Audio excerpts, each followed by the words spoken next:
ఏ రిలేషన్షిప్లో అయినా జెన్యూనిటీ, నిజాయితీ ఉండాలి.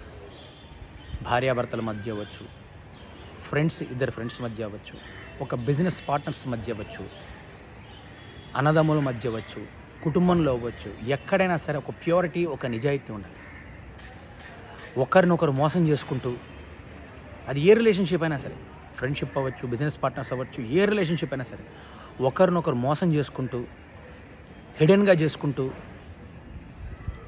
తెలియదు అనుకోవడం చాలా మూర్ఖత్వం, చాలా తప్పు. మీరు ఎదుటి వ్యక్తిని మోసం చేయట్లే, మిమ్మల్ని మీరు మోసం చేసుకుంటున్నారు. గుర్తుంచుకోండి, మిమ్మల్ని మీరు మోసం చేసుకుంటున్నారు. మీ క్యారెక్టర్ని ఇంకా మీరే దిగజార్చుకుంటున్నారు. అలా మోసం చేయడం వల్ల ఎదుటి వ్యక్తి తాత్కాలికంగా నష్టపోతాడేమో, కానీ మీరు పర్మనెంట్గా నష్టపోతారు. గుర్తుంచుకోండి, పర్మనెంట్గా వ్యక్తినైనా నష్టపోవచ్చు, భారీ ఎత్తున మూల్యం చెల్లించుకోవాలి. మీరు దానికి పర్మనెంట్గా నష్టపోతారు. ఇంకా దిగ